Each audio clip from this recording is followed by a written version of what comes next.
Terus juga yang disayangkan adalah ini. Ya Allah. Ini adalah jalan menuju tempat bertanding. Dan untuk masuk ke gedung olahraga voli tersebut harus ninja warrior anjay, harus lewatin halang rintang. Dari sekian banyak makanan nih, enggak lu pikir di kepala lu dari sekian banyak makanan 50.000 itu jadinya nasi, tempe 2 biji yang katanya kering, kacang apa buncis ini buncis kayaknya, ikan, ayam mini, sama momogi. Atlet lu kasih momogi, ada gila-gilanya lu gue lihat-lihat maksudnya kayak momogi bro.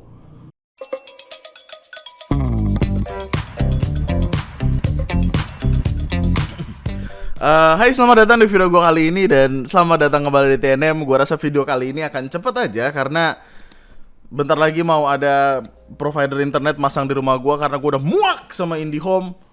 Wah. Bagaimana kabarnya kamu orang-orang yang menggunakan IndiHome karena provider lain belum ada yang masuk? Semoga sabar-sabar aja ya karena stres banget dah kayaknya. Anyway, gue nggak tahu kenapa, gue nggak tahu apa yang terjadi sekali lagi dan mungkin lu merasakan hal yang sama. Tapi timeline Twitter atau Instagram lu akhir-akhir ini, gue yakin isinya tuh full tragedi. Gue nggak tahu kenapa. Kayak ada orang yang matanya dicongkel lah, ada YouTuber atau TikToker bikin room tour terus setelah itu ternyata diincar orang, ada yang ditabrak kereta, ada terlalu banyak bro listnya. Dan itu terjadi dalam jangka waktu seminggu 2 minggu gitu. Kayak gue ya yang waktu ngelihat video kereta itu kayak aduh.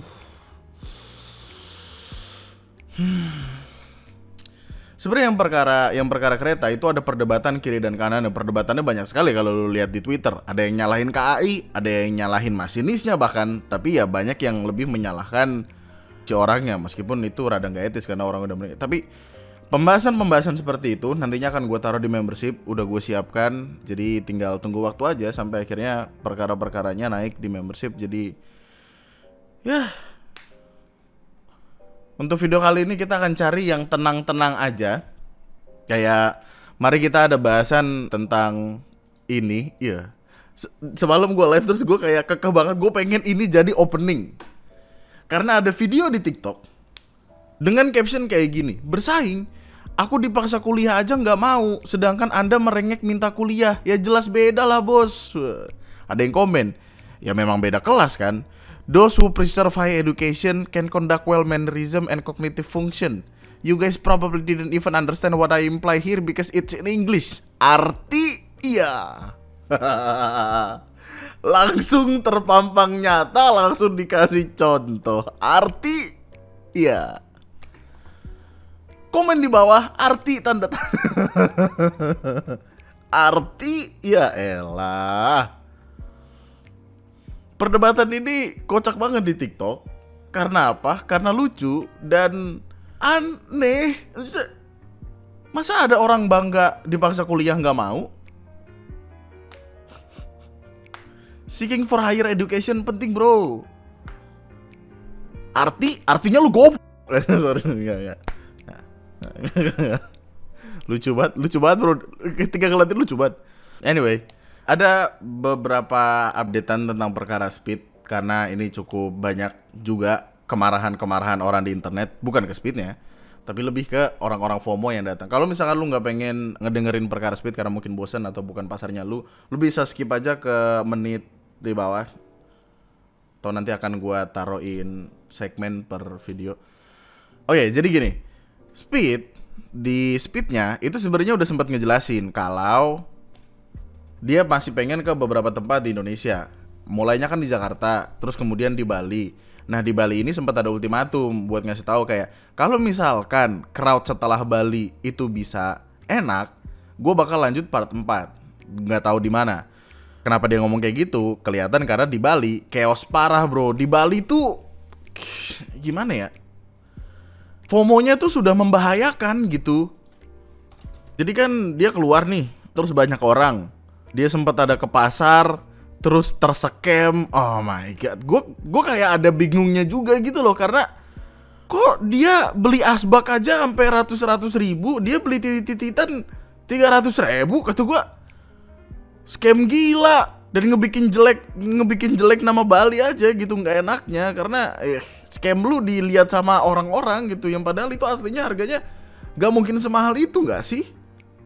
Terus dia ke tempat-tempat wisata di Bali, terus ke Monkey Forest. Nah, permasalahannya itu mulai ketika ya di Monkey Forest tersebut. Setelah Monkey Forest kan banyak orang tuh. Orang banyak banget, terus ada masanya dia juga naik motor di setirin sama orang. Nah, ketika ini kondisinya tuh dia diikutin orang banyak, dan yang ngikutin juga bawa motor, takutnya kecelakaan, takutnya mengganggu dan lain sebagainya gitu. Jadi kayak dia ngasih ultimatum, kalau misalkan di live selanjutnya, which is di Jogja, itu serusuh ini, nggak mau dia lanjut. Dan bener aja di Jogja rusuh sekali, bro. Sebenarnya ini pun ada berantemnya. Orang di internet tuh ada berantemnya. Berantemnya karena kan banyak orang yang jadi jatuhnya tuh ngata-ngatain Jogja ya. Yang padahal Jogjanya nggak salah. Orang-orang ini yang salah. Yang mana orang-orang ini kita nggak tahu dari mana datangnya. Bisa jadi emang anak muda dari Jogja. Bisa jadi orang luar yang pergi ke Jogja cuman buat masuk di stream ini. Tapi terlihat banget kampungannya gitu. Kayak FOMO lu mengganggu. Dan mengganggunya tuh bisa sampai di titik mengganggu orang yang jualan di sana. Karena ada beberapa orang, Allah norabat sini. Karena ada beberapa pedagang di sana yang dagangannya rusak gara-gara bocah-bocah FOMO ini gitu. Bener-bener nggak kondusif di Jogja itu, bener-bener nggak kondusif, kayak zombie parah, men. Mereka tuh nggak pengen ke speednya, mereka cuman pengen masuk kameranya dan alay aja, kayak apaan sih? Nggak, kalau gara-gara orang-orang ini terus Jogja namanya jadi jelek, ya gue nggak terima aja gitu. Kayak Jogja tuh semenyenangkan itu gitu loh. Awalnya Speed pengen nutup yang di Jogja dengan ke Borobudur, tapi ngelihat semua banyak orang-orang alay, FOMO dan menggemaskan ini, ya dia nggak jadi. Takutnya kan, maksudnya yang dia bilang tuh Borobudur adalah tempat suci, sacred place gitu. Kalau misalkan didatangin dengan kerumunan sebanyak ini, akan jadi nggak kondusif dan akan menyebalkan. Dan pun perjalanan ke Jogja nggak bisa juga dilakuin karena ya macet, karena banyak orang. Dan gua rasa hal yang membuat ngerame-rame ini bisa terjadi adalah karena ini hari Sabtu, which is malam minggu. Terus jam-jam orang keluar, jam-jam orang pulang kerja. Gua nggak tahu di Jogja Sabtu kerja nggak sih. Tapi juga alasan dia ke Jogja adalah karena dia tuh sebenarnya pengen nutup streamnya di Papua. Tapi tiket yang dia udah beli di Papua itu di cancel. Dia ada 2 kali beli tiket tapi di cancel. Akhirnya karena di cancel ya dia nggak tahu mau kemana. Paling dekat sama Bali ya Jogja. Akhirnya dia pergilah ke Jogja. Berdasarkan voting di Instagramnya juga kan. Perkara dia nggak jadi ke Papua aja dianggap konspirasi sama orang dengan berpikiran kayak, oh kayaknya pemerintah nggak pengen di Papua kesorot di internet bla bla segala, makanya tiketnya di cancel gitu. Gue nggak tahu sih apa aja ceritanya. Tapi dia pengen sebenarnya ke Papua, cuman nggak bisa. Nggak tahu deh. Dan ini sebenarnya jadi concern, kayak netizen pukul rata semua warga Jogja dengan umpatan mereka yang bahkan kemungkinan orang Jogja sendiri tidak banyak yang tahu Speed itu siapa. Semua dirusak oleh kaum FOMO yang tidak memperdulikan keadaan sekitar. Bener-bener ganggu. Meskipun ada beberapa titik yang menyenangkan di live streaming ini, tapi nggak bisa, men.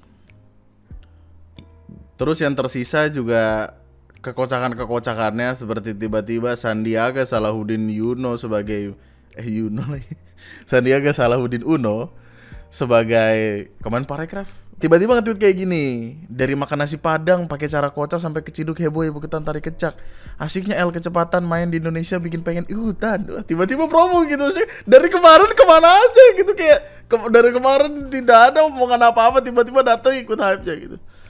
ISO Speed, popularitas Speed meroket 2021. Oke.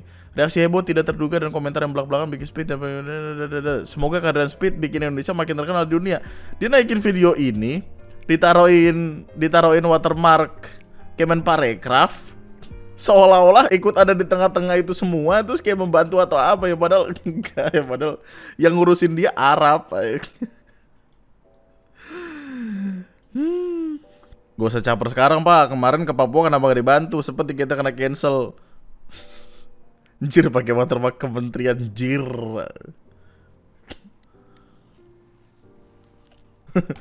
Pak, caper. Iya. Tiba-tiba gitu. Terus Arab nge-tweet, kemana aja pak? Saya urus semua sendiri pakai koneksi relasi dan finansial saya yang saya punya, yang tidak mungkin sebesar Kemenparekraf. Kenapa baru muncul pas semua udah terjadi dan selesai, lalu merasa bangga akan hal tersebut? Saya nggak butuh kredit, tapi kalian kemana aja? Terus setelah itu Doski minta maaf langsung. Ya. Hai Mas Reza, sama sekali tidak ada niatan mengklaim dan tidak ada sama sekali dalam justru kami mau ngapresiasi ya. Jika kurang berkenan dengan postingan tersebut, kami mohon maaf. Iya, langsung gitu. Kami mohon maaf. Ya. Kalau mohon maaf ya, tiket sediain no ke Papua. Aku juga pengen lihat sih, kayaknya akan seru gitu kalau misalkan Speed pada akhirnya lari ke Papua gitu. Karena kan di sini dia cerita nih kalau emang dia udah beli tiket 2 kali, terus ke cancel. Terus dia sempat ada bilang juga di live-nya kalau nggak salah, kalau misalkan lu mau punya PJ buat disewa atau lu mau nyediain private jet, bisa gua ke Papua. Kenapa? Karena commercial flight di cancel terus gitu-gitu kan. Nah itu kalau Kemenparekraf mau ikut ada sumbangsinya ya itu. Tapi kalau misalkan takut Papua terekspos terus malu, ya itu lain cerita sih.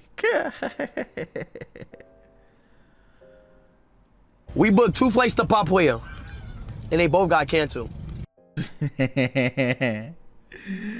Ya, kalau ini jadi political staff, terus kayak dia jadi nggak bisa ke Papua karena hal-hal berbau politik ini ya. Soalnya kesel juga gitu, kemarin tuh ketika dia ada yang nyaranin ke Papua pertama kali, banyak orang yang bilang kayak, oh Papua nggak aman, Papua nggak aman. Anjir, sotoy banget lu. Papua ada beberapa titik yang nggak aman, tapi banyak titik lainnya yang aman gitu. Maksudnya sotoy banget, gila. Orang Indonesia tempatnya mau dikunjungin sama orang lain, tiba-tiba bilang kayak gitu, maksudnya. Tapi intinya gitu lah. Gue nggak tahu pada akhirnya Speed akan lanjut live di Indonesia, which is di Papua lagi atau enggak. Tapi kayak stream dia di negara lain kan sempat ada randomnya tuh, kayak di Malaysia ngelek-ngelekan internet cepat buat apa? Di Singapura nggak dibolehin live karena nggak ada izinnya masuk Universal Studio. Terus dia ke Kamboja, ya gitu-gitu deh. Kita nggak tahu dia selanjutnya akan ada live di Indo atau enggak, tapi ya udah. Anggaplah live kemarin itu bisa menjadi kayak promosi gratis buat negaranya kita, lumayan juga gitu. Sebuah hal yang tidak bisa didapatkan oleh Malaysia, ya. Dan selain itu, perkara Speed akan kita tutup dengan kekocakan dari YouTuber nomor 1 di Indonesia, AHA, yang kemudian, oh something went wrong. Ya jangan-jangan dihapus nih live-nya. Aduh, videonya di private. Aduh. Ini gue nggak boleh skip nih. Ya, videonya di private. Jadi gini, YouTuber nomor 1 di Indonesia yang paling jaya ini, tiba-tiba aja bro, nggak ada angin, nggak ada hujan, ikut-ikutan ingin in real life juga, gokil. Dan in real life-nya itu bener-bener dibikin sama persis kayak live chat-nya ada subscriber count-nya di sini. Yang orang jadi marah-marah karena ngelihatnya ini ATM banget, amati tiru menciplak ke ATP. Amati tiru plek keciplak, dan itu. Terus juga kayak gue kira orang-orang yang nonton yang di Jogja yang apa doang yang FOMO, ternyata YouTuber juga. Ya ampun. Settingannya sama, mobil oke lah, kalau mobil mungkin ya udahlah mobilnya dia gitu. Baju pakai baju bola, tiba-tiba kata gue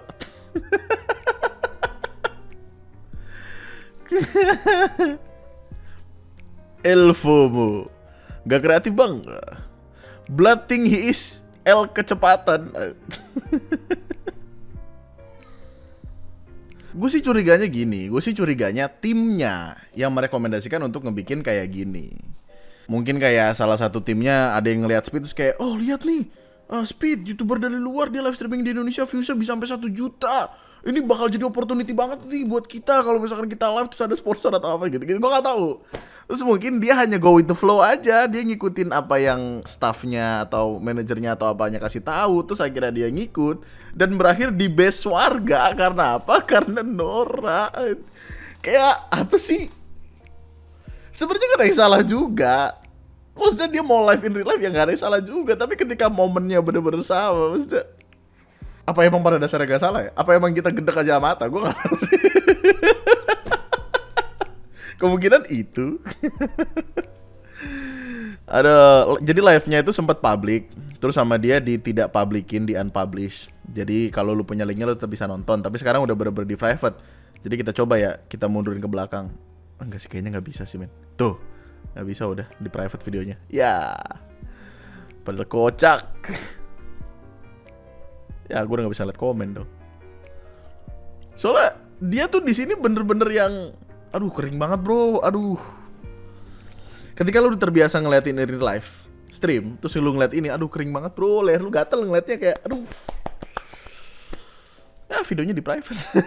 Harusnya gue kemarin bikin videonya ketika masih bisa ditonton ya. Gue pengen ngasih lihat ke lu seberapa keringnya ini. Kayaknya emang orang gentega mata aja deh. Karena apa? Karena bener-bener plek kopi. Persis seperti adiknya. Ya.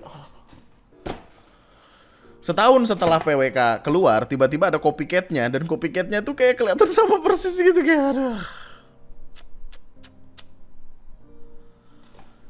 Ata niru Speed, adiknya niru PWK, ibunya niru logo Sarimi. Masya Allah. Ya begitulah ya. Oke, kita ke pembahasan lain yuk. Bisa yuk. Nah, kita ke perkara ini. Sebenarnya perkara udah cukup lama, tapi ini masih dari September juga. Mungkin akan gua ambil sebagai contoh yang baik dari sebuah manajemen bisnis yang digagalkan oleh orang-orang yang tidak ngerti SOP. Sesimpel itu ya. Sekbol itu adalah salah satu tempat untuk delivery food yang paling disukai sama orang lah. Jadi Sekbol itu punya menu yang sangat diingat orang, salted egg chicken. Terus itu harus gua akui emang enak gitu. Dan berdirinya udah lama, franchise-nya udah banyak, dan ketika franchise banyak artinya kan udah susah gitu untuk ngatur standar masing-masing tempat gitu. Meskipun ada SOP, kita kan nggak tahu apa yang dilakukan sama karyawan di tempat yang ada di ujung sana gitu. Nah, tiba-tiba Kode Blue, orang yang terkenal karena nge-review makanan dan reviewnya sangat pedas sekali itu, dapat foto dari driver ojek online yang masuk ke salah satu cabang dari Sekbol dan menemukan kalau peralatan masaknya ada di dalam toilet dan ditaruh tepat di samping kloset dan urinoir. Membawa kecurigaan kalau emang alat masak itu dicucinya di toilet. Yang mana? Tidak boleh dong. Gimana sih? Captionnya gini. Ini foto dari orang lain, bukan gue yang foto. Ini adalah pesan gue yang gue dapat dari Intel. Malam pak, coba sesekali datang ke Sekbol lah, Sekbol Kuningan, dan coba izin mampir ke toilet. Pasti bapak akan kaget, isi toiletnya yang menyatu dengan cucian peralatan masak dan sangat jorok sekali. Mungkin bapak bisa mengatasi hal ini agar kedepannya lebih baik. Saya sebagai warga biasa tentu saja tidak memiliki power untuk speak up. Apakah pengalaman ini betul dan apa buktinya? Terus kayak nunjukin foto. Yakin ini toilet umum dan yakin kalau staf yang bersangkutan yang naruh panci gitu. Iya pak. Waktu itu saya berkunjung ke sana waktu malam dan di belakang saya juga masih ada peralatan lain tapi nggak ke foto. Posisi toilet di mana? Ini toilet yang ada dalam store. Karena pegawai hanya mengarahkan saya ke toilet itu. Karena store tidak terlalu besar, posisi toilet berada di sebelah kanan dari lorong kita masuk. Dan ini videonya. Dari followers gua bahwa ada satu tempat rice bowl di Jakarta, di Kuningan, yang nyuci alat makannya itu dan alat masaknya itu di toilet umum manusia. Lihat deh nih, ini tuh ada rice cooker dan ada alat narok sayurnya gitu. Kayak mana? Gila ini tuh di samping kaskus tuh, lihat tuh. Kaskus mah website bang. Samping kakus. Ya intinya dia marah-marah lah. Melanggar etika, melanggar higienis, melanggar SOP dan lain sebagainya gitu. Dan tentu ini ngebikin orangnya nonton marah-marah juga, apalagi orang yang baru-baru ini mesen makanan di sana. Artinya makanan dia itu terkontaminasi, men. Ya, gini, buat lu yang belum tahu kenapa orang nggak boleh nyuci di kamar mandi, meskipun gue yakin tetap masih ada yang melakukannya. Dulu juga gue melakukannya, meskipun nggak toilet yang WC duduk gitu kan. Tapi alasannya adalah karena ketika lu nge-flush dari toilet duduk, flashnya itu bisa menciprat kemana-mana. Seingat gue dulu ada penelitian, bukan penelitian sih, ada video yang menjelaskan kayak ketika lu nge-flash, air flashan toiletnya itu bisa kemana-mana, dan yang kemana-mana banget gitu loh. Maksud gue kayak bisa sampai menyebar keluar dari kloset. Dan ini terjadi karena kloset duduknya nggak ditutup ketika nge-flash. Kalau lu lihat dari videonya, klosetnya aja loh kagak ada tutupnya. Gimana sih? Kayak oke lah kalau emang nggak di flash, tapi masalahnya ya ini lu lihat aja kamar mandinya kotor kayak gitu, di bawah urinoir bro, tempat orang kencing, gila kali. Sempat ada video yang ngasih lihat tentang bagaimana cara flash itu bekerja. Jadi kalau misalkan lu nge-flash, air bekas flashannya itu bisa sampai kemana-mana, sampai di titik kayak berapa senti, berapa meter gitu dari kamar mandi. Ini yang juga jadi pelajaran buat lu kalau nge-flash, klosetnya ditutup. Kalau nggak, cipratannya bisa kemana-mana, bahkan mungkin bisa kena alat kamar mandi lu, katakanlah sikat gigi, sabun, dan lain sebagainya, yang mana pada akhirnya akan kembali lagi. Dengan membayangkan sikat gigi ada air klosetnya aja kan udah nggak enak ya. Apalagi kalau lu makan, tiba-tiba ada perkara kloset. Nggak, emang udah nggak higienis banget men. Emang udah nggak, orang pun marah-marah dong. Marah-marah banget, gila. Sebelum ngeliat foto, lebay nggak sih kalau sampai tutup orang bisa improve? Setelah ngeliat foto, pantas anjing ada tai keras. Oh my god. Dan setelah itu, ya pihak Sekbol ya klarifikasi. Intinya dia ada klarifikasi dengan bilang kalau ya menyayangkan hal yang dialami. Terus waktu investigasi ternyata ditemukan bahwa staf tidak menjalankan SOP sebagaimana mestinya. Yang padahal SOP mereka udah jelas, semua kegiatan mencuci harus dilakukan dalam sink yang tersedia. Terdapat 2 sink sebenarnya yang berfungsi dengan baik yang dapat dipakai semua staf di area Sekbol Kuningan. Namun kami menemukan staf yang melakukan penyimpangan SOP sehingga menimbulkan potensi kontaminasi yang besar. Nggak bisa ditoleransi, stafnya dipecat, dia bakal lebih awas lagi ke depannya. Terus di sini juga ada bilang kayak mengenai toilet, saat ini di semua outlet Sekbol hanya tersedia toilet untuk karyawan saja karena 99% outlet hanya menerima delivery atau takeaway. Saya sadar bahwa kebersihan toilet karyawan pun perlu dijaga dengan baik dan berjanji untuk lebih baik ke depannya. Terus dia ngambil langkahnya adalah nutup Sekbol Kuningan secara permanen, menghancurkan semua peralatan atau equipment yang terindikasi kontaminasi, menghancurkan semua persediaan makanan yang terindikasi komunikasi, terus mereview semua protokol dan prosedur kesehatan yang higienis, ya gitulah. Yang terakhir mastiin kebersihan higienis di semua outlet.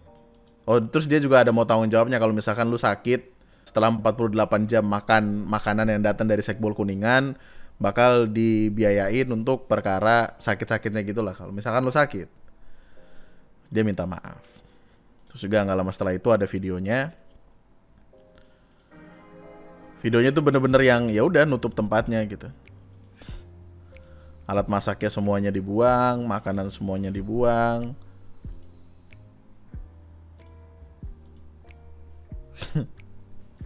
Sebenarnya ya kalau dipikir-pikir lagi, ini adalah langkah yang emang paling tepat untuk menyelamatkan bisnis lu. Karena seperti yang kita tahu ya namanya franchise, dari tempat A sama tempat B aja bisa kerasa beda banget kan. Dan oleh karena itulah SOP itu penting. Ketika ada tempat yang tidak menjalankan SOP, ketika ada satu atau dua karyawan yang melakukan hal kayak gitu dan merusuh di bisnis lu, ya cara terbaiknya adalah ya kayak gini, tutup. Maksudnya kalau misalkan dia tidak melakukan ini, itu tempat makan gak selamat men. Kalau dia denial dan defensif dengan kayak bilang, oh enggak kok ini bohong apa segala macam, oh makin habis. Makanya ya cara terbaiknya dia adalah kayak gini. Dan mungkin bisa jadi pelajaran untuk lu yang punya bisnis terus tiba-tiba ketemu hal-hal tidak mengenakan yang datangnya dari karyawan sendiri. Kasian juga, sebenarnya ada kasiannya. Tapi kayak lebih kasihan yang order gak sih? Men harganya lumayan loh. Di ojek online tuh kayak hampir 50.000 harganya untuk satu makanan gitu. 40 ribuan gitu. Kalau misalkan datangnya dengan dengan makanan yang alatnya dicuci dari toilet, ih. Secara kualitas emang harus diakui bagus, secara kualitas makanannya enak. Tapi kualitas tempat nyucinya, tempat kerjanya gak ada. Tapi ya udah kelar berarti perkaranya, dia udah minta maaf secara terbuka dan lain sebagainya. Dan hati-hati juga kalau misalkan lo mau nge-flush di toilet, lidnya tutup. Kalau nggak ditutup tuh nyemprat kemana-mana, bahaya. Tiba-tiba diare aja lu tahu-tahu. Nah gimana itu? Oh ini adalah foto dari sinknya. Di tempat itu sebenarnya ada 2 sink, sink 1, sink 2. Kenapa karyawannya lebih memilih untuk di toilet ya? Blow juga sebenarnya karyawannya ya. Ngerusak aja maksudnya. Pentingnya visit tempat dan memperlakukan SOP sebagaimana mestinya. Akhirnya akan kita tutup video ini dengan pembahasan dari PON atau Pekan Olahraga Nasional, di mana PON kali ini sangat berantakan. Sebelumnya kita ke konteks dulu. Jadi PON atau Pekan Olahraga Nasional adalah pesta olahraga nasional di Indonesia yang diselenggarakan oleh Komite Olahraga Nasional Indonesia, di mana PON diadakan setiap 4 tahun sekali dan diikuti seluruh provinsi di Indonesia. Tujuannya adalah untuk mencari bibit-bibit unggul yang kemungkinan bisa kita bawa ke panggung internasional. Seperti halnya kemarin di Olimpiade, kita dapat 2 emas, 1 perunggu. Yang mana itu cukup membanggakan, yang sampai sekarang masih kita bangga-banggakan karena Malaysia tidak dapat medali apa-apa. Dari kemarin di internet Malaysia ngatain kayak, IQ orang Indonesia rendah apa segala macam kayak. Ya udah emang kelihatan rendah, tapi lu dapat medali Olimpiade gak? Bacot lu gitu.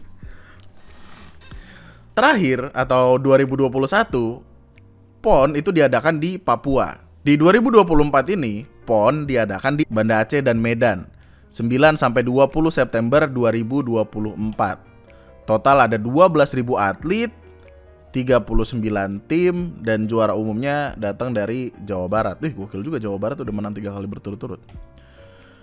Yang jadi masalah adalah PON yang seharusnya diisi dengan atlet-atlet berbakat dinodai dengan bagaimana PON itu berjalan yang rasanya kental sekali dengan korupsi. Pembukaannya sebenarnya bagus, waktu itu pembukaannya bagus sekali. Keren gitu, megah gitu kelihatannya. Diisi sama banyak orang, presiden juga datang buat nonton, keren. Megah. Dan awalnya kita berpikiran kalau ini adalah bagaimana memang seharusnya, maksudnya satu Indonesia bro, masing-masing provinsi ngeluarin atletnya untuk bertanding. Tapi acara yang seharusnya seru ini dinodai dengan beberapa hal yang tidak mengenakan, tentang bagaimana cara mereka memperlakukan atlet, tentang bangunan-bangunan di beberapa tempat yang seharusnya untuk bertanding rusak, dan makanan-makanan kocak sampai ada di titik di mana santan ditaruh di dalam kotak snack. Santan. Gue tahu santan itu coconut milk, tapi kan bukan milk yang milk. Apa sih? Gimana sih? Kita akan pergi ke satu persatu dari perkaranya. Pengen gue highlight aja nih masing-masingnya, kayak atlet harus naik angkot. Ya Allah. Atlet bro, naiknya angkot nomor 51, angkot. Gue gak tahu ini kontingen mana dan menuju kemana, tapi masa panitia gak ngasih bus? Apa kayak bus Alphard mungkin, gue gak tahu. Pejabatnya naik Alphard, masa atletnya naik angkot?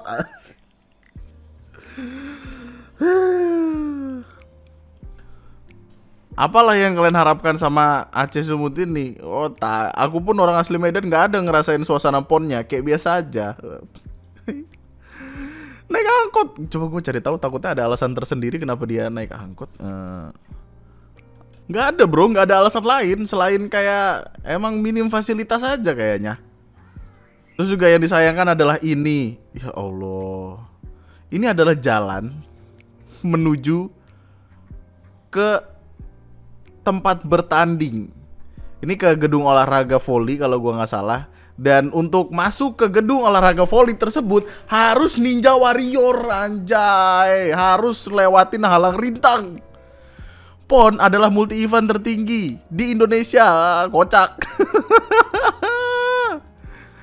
Mesti ngelewat, ya Allah, di ruang tunggunya begini, buset. Duduk ngeleser pakai terpal, anjir. Kagak ada respect-respectnya sama atlet kayaknya. Mantap proyek Duls, anjay. Gornya lo belum jadi. Ya, cabur Ninja Warrior.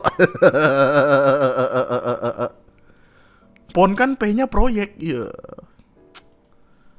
Ya ampun, ya ampun. Kata gue mending nandur daripada tanding. Sudah. Ini adalah kalian pikir ini banjir, bukan simulasi Danau Toba, bro. Ini adalah PON pertama kita. Simulasi Danau Toba, bro. Ini adalah kalian pikir ini banjir, bukan simulasi Danau Toba, bro. Malu banget gak sih lu? Dikatain begitu sama atlet sendiri. Aduh. PON core, mantap ada core-nya.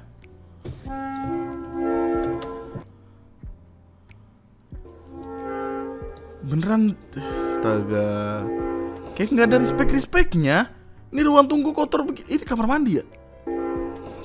Astaga. Medan Sumatera Utara. Medan, mantap kali.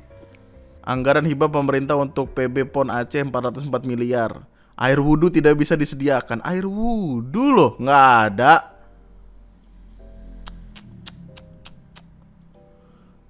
Jagungnya juga belum panen lagi. Tiba-tiba kebunnya dilewatin sama orang banyak. Cuman pengen ke pertandingan voli. Tapi akses gornya belum siap. Untuk apa ada meriah-meriah di sana ketika di tengah tuh masih ada kubangan lumpur kayak.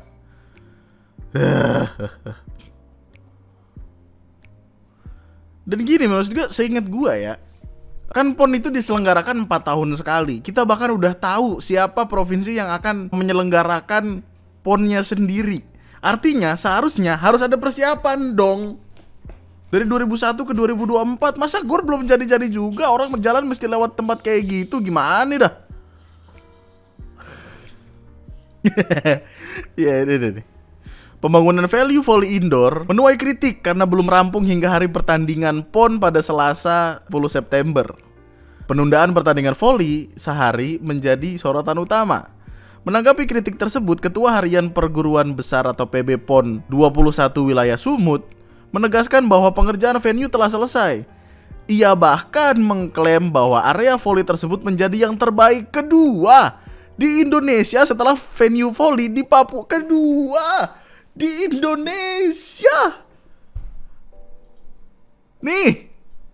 Kedua nih. Nih. Ya. Gue yakin ekskavator ada di sana bukan ini men, bukan lagi kerja sebenarnya, emang ornamen. Lebih ke itu emang bumbu-bumbu supaya kelihatan lebih meriah aja kayak. Emang ada di sana buat kayak semacam patung gitu. Kocak. Meskipun demikian, sempat ada yang ngasih tahu gua kalau sebenarnya ini tuh bukan jalan depan. Kalimatnya sih demikian ya. Maksudnya jalan yang dilewati atlet-atlet ini yang sampai kelihatannya harus kayak Ninja Warrior halang rintang ini, itu bukan jalur depan, melainkan jalur belakang. Kenapa nggak lewat jalur depan aja? Karena waktu itu jalur depannya ditutup soalnya presiden katanya mau datang. Nah, jadi kayak mereka nggak ngebolehin atlet-atlet lewat depan.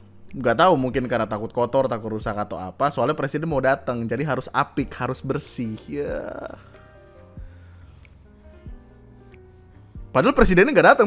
Pada akhirnya presiden nggak datang. Yang datang menteri PUPR-nya. Jadi kayak, kenapa nggak dari awal atlet suruh lewat depan? Adaan aja lah gue, maksudnya kayak pengen dilihat bagus sama presiden doang gitu, kayak ada atasan mau datang semuanya beberes, Karyawan-karyawan nggak ada yang boleh lewat situ biar tetap bersih gitu, kayak biar dapat nilainya bagus. Padahal alah. Jadi apa bangsa ini? Mereka harus melewati jalur berlumpur, bahkan harus menyeberangi jembatan kayu untuk menuju venue. Seharusnya bertepatan dengan kunjungan Presiden Jokowi ke Sport Center untuk meninjau. Tapi batal hadir, yang datang adalah Menteri PUPR, Basuki Hadi Mulyono. Yeah.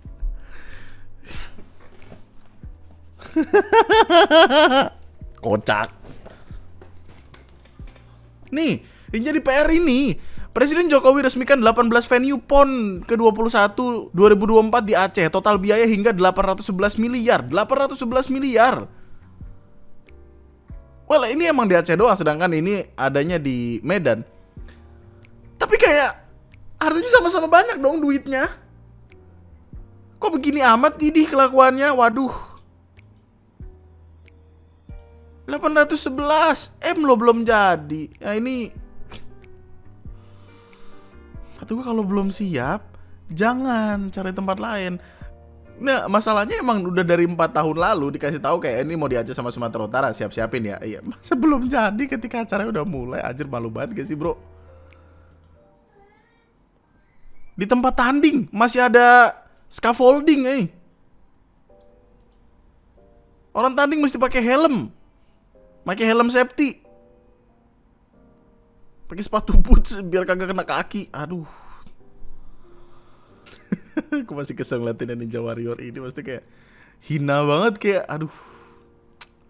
Gak ada respect-respectnya lu.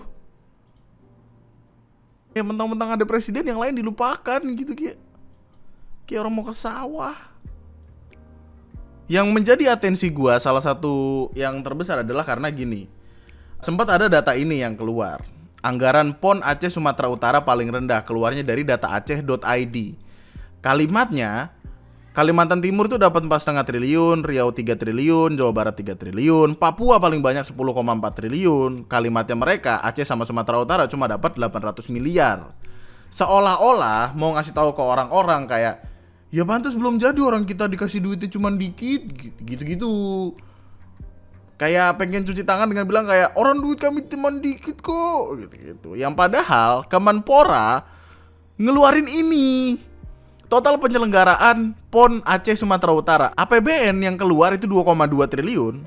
APBD, ini kan negara, ini daerah. Daerah yang keluar 1,7 triliun. Totalnya 3,94 triliun. Lebih besar dari Jawa Barat dan Riau bahkan. Jadi mereka nggak ada alasan untuk ini kita duitnya kurang jadi perilakunya cuma kesel banget gua. Sosokan mau bilang kayak kami duitnya cuma dikit, jangan berharap banyak dong. Banyak anjir, ini gila. Ben, buat lu yang nggak tahu 3 triliun itu 3 triliun itu 3.000 miliar. Ini 3,94,94-nya ini 940 miliar. Ketemu nggak lu hidup di dunia dapat duit 940 miliar? Kagak, bro. Kecuali bapak lu punya usaha tambang tadi mana. Jadi kayak acara segede ini, anggaran sebesar ini, kok atlet masih harus halang rintang lewat lumpur-lumpur, kayak aduh. Gubernur Jawa Barat datang ke lokasi PON Panjat Tebing. Ngelihat atlet ngemper di tenda seadanya karena tidak ada tempat tim pemanjat yang layak. Bro, kayak angkringan, bro.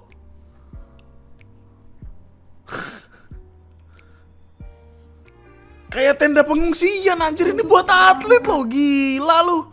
Lu nggak tahu kemarin atlet panjat tebing dapat emas medali di Olimpiade. Perlakuannya begini. Katanya mau nyari bibit unggul. Bibit unggulnya kesel bro sama negara kalau kayak gini ceritanya. Buset dah. Bangkunya bangku kondangan lagi. Ya ampun, kagak ada respect-respectnya kata gua. Jadi apa bangsa begini ceritanya? Lapangan menggenang, ya ampun. Aduh, ini gue kayaknya nggak bisa ngasih lihat karena berbahaya. Tapi plafon ambruk, bro. Plafon, talang airnya ambruk. Kok bisa? Atap ambruk di venue tembak PON. Menpora sebut faktor cuaca. Ya iya faktor cuaca. Iya, tapi kan orang ketika membuat sesuatu emang harus dipikirkan faktor cuaca. Astagfirullahaladzim. Alasannya itu loh kayak, ini yang bikin siapa? Ini gedung men, gedung gede men. Hujan ini tergolong ekstrim ditambah angin sangat kencang sehingga ada bagian talang airnya tidak mampu menampung hingga jebol. Kok bisa tidak mampu menampung hingga jebol? Men ini duit banyak loh pasti loh. Nyampe gak sih di kepala lu apa yang terjadi gitu? Lah banjir kocak. Di mana ini?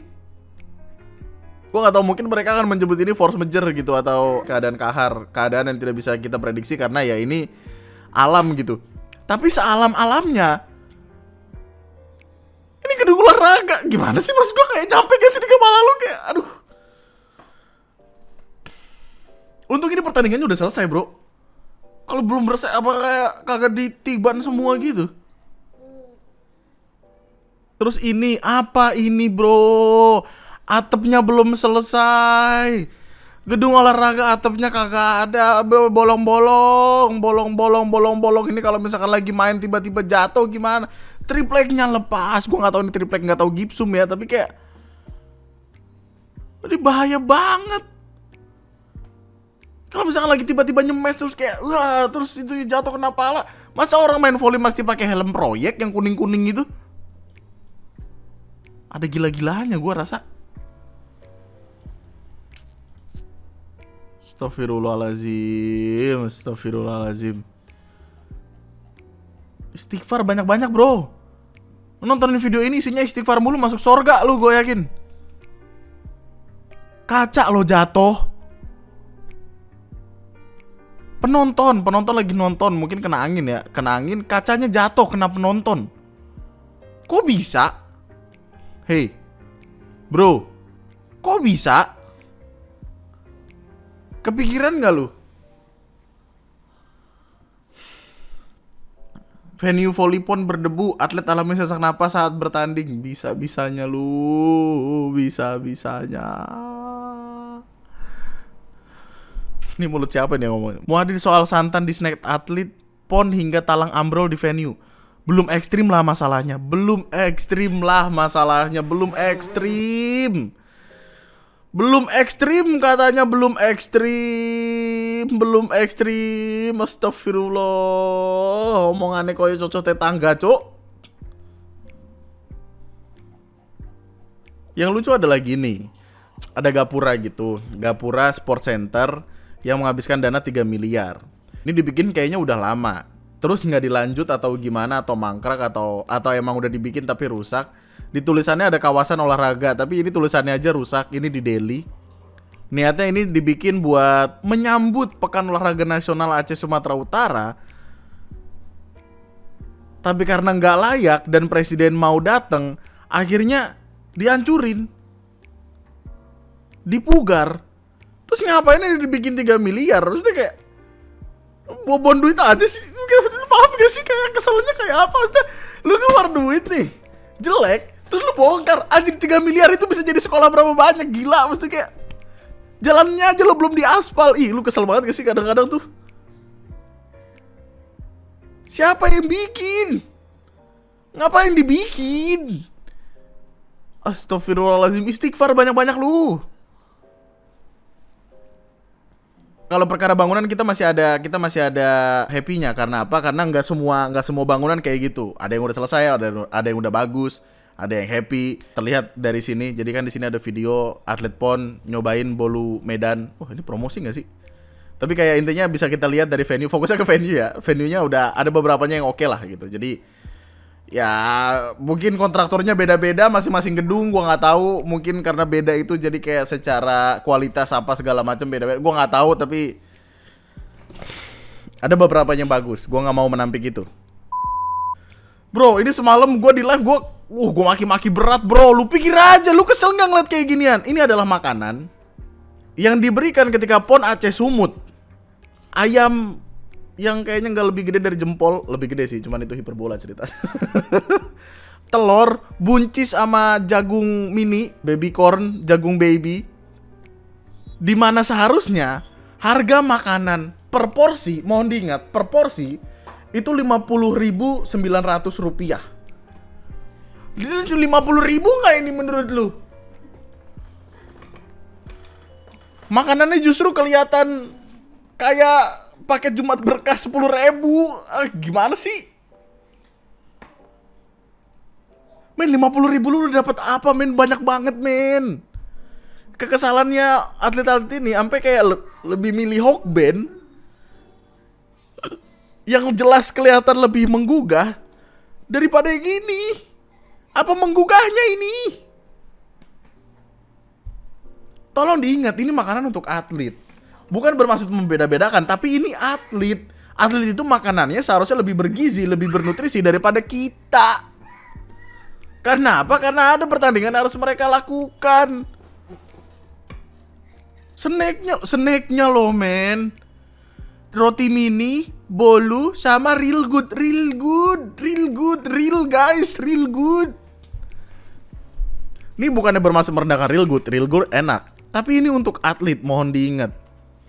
Gue pengen tahu komposisinya. Nih ya, real good ya. Nih, gula total 13 gram, real good. Untuk atlet real good. Real guys. Benar-benar untuk atlet memang real good. Dia mau real good. Nih real good tuh. Nih real good sama nih kayak susunya nih. Nih real good. Ketawa deh. Tepuk tangan. Tepuk tangan.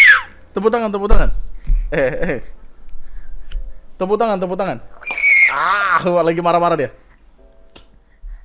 Terus ini ada lagi review snack yang kita dapat di PON Aceh. Snack yang didapat.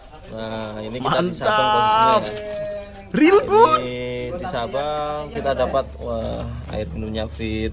Terus ini ada Ternyata ini isinya kacang hijau. kacang hijau sangat bergizi. Terus ini ada kue lapis. Nah, ini Sangat bergizi. mengganjal perut ya. Terus Real good. Susu kemasan 50 ml ya. nah, ini cukup untuk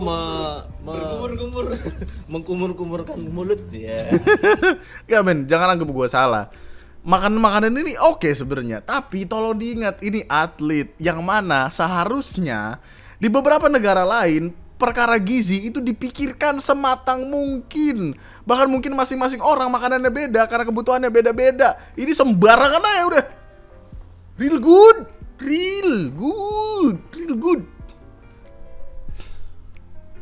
Nah nih lu makan nih snack nih. Ini yang dari tadi gue bilang nih. Momen salah satu atlet judoka bagikan video snack malam yang isinya roti dan santan.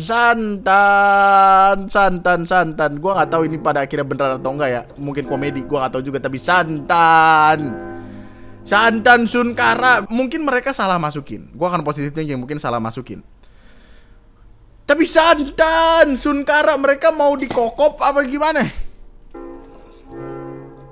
Santan ini buat masak, kalau buat dimakan langsung bahaya nggak sih bro, kolesterol. Gua tahu namanya coconut milk, tapi kan milknya beda.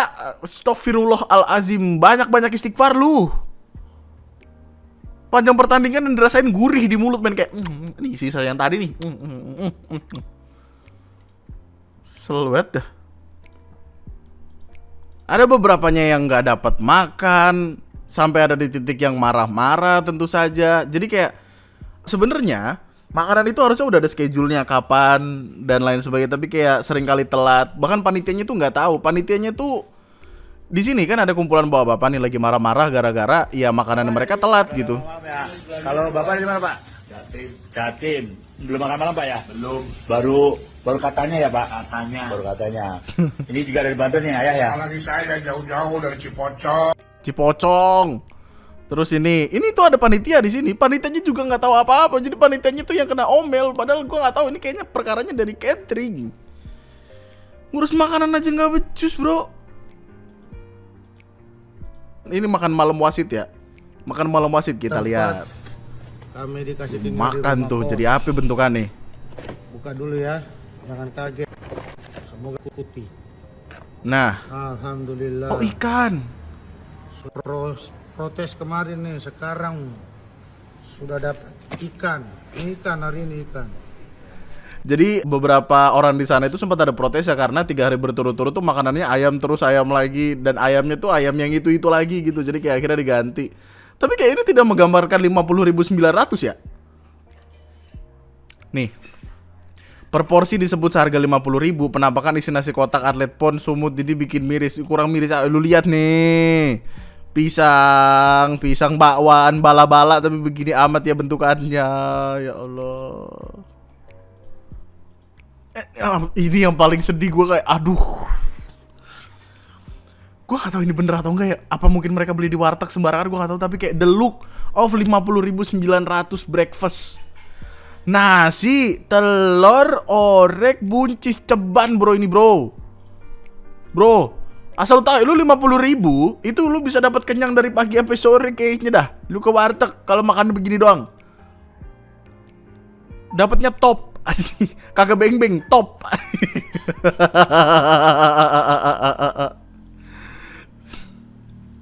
Terus ini gue yang paling sedih bro. Dari sekian banyak makanan nih, enggak lu pikir di kepala lu dari sekian banyak makanan 50.000 itu jadinya nasi.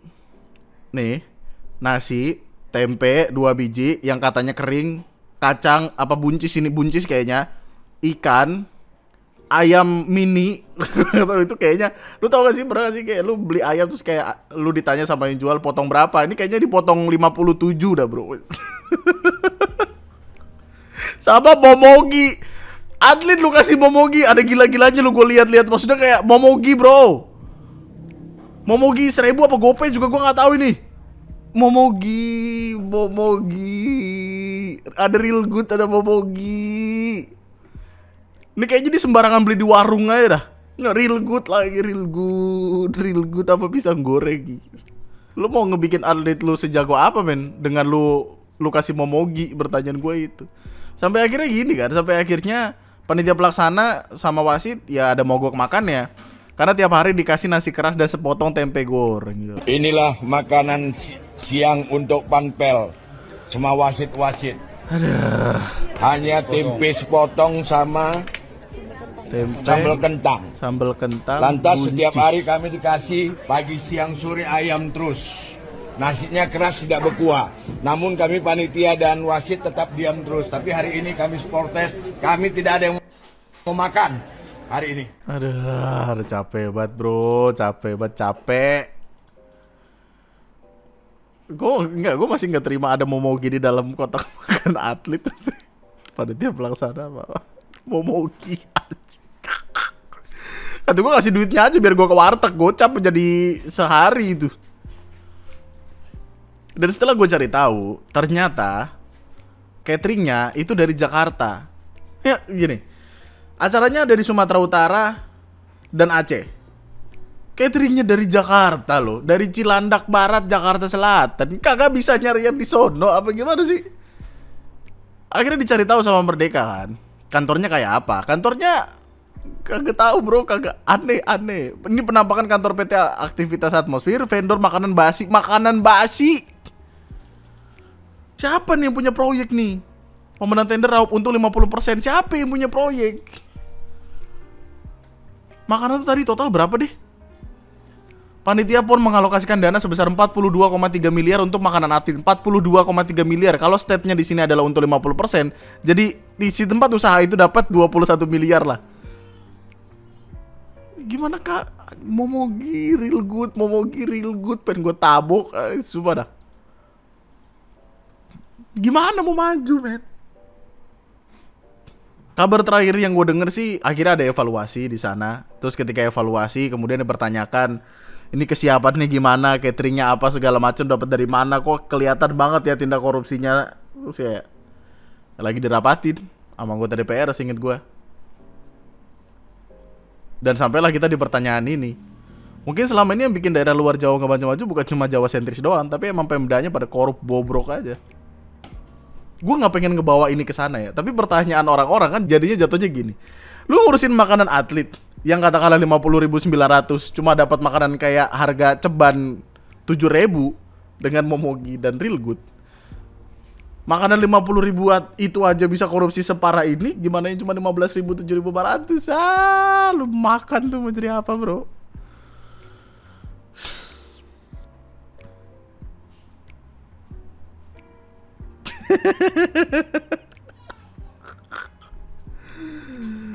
Total 3,8 triliun keluar buat PON ini, tapi jadi apa? Jadi debu. Ada beberapa atlet yang sepertinya happy dengan itu, tapi kayak ada banyak atlet lain lah yang kesel aja. Nyampe nggak di otak lu? Momogi, masih kepikiran Momogi. Kalau lu mau marah-marah silahkan marah-marah di kolom komentar di bawah. Gue sediakan tempatnya. Terima kasih banyak sudah ngedengerin video ini. Lama sekali bro. Di rekotan gue sih sejam 28 ya. Cuman gue gak tahu ntar setelah diedit jadinya berapa lama. Tapi lu bisa tulisin pendapat lu di kolom komentar di bawah. Apakah lu kemarin sempat ada ikut PON? Karena pembukaan dan penutupannya sih kelihatannya meriah ya. Acaranya yang haduh. Terus ini pendapat lu di kolom komentar di bawah. Jangan lupa di like dulu sebelum cabut. Subscribe. Kalau lu masih mau ngeliatin marah-marahan kayak gini, aneh banget. Kita akan ketemu di video selanjutnya. Lu bisa follow sosial media gua di @lunatictwister. Kita ketemu di lain kesempatan. Sama gua Andri, sekian dan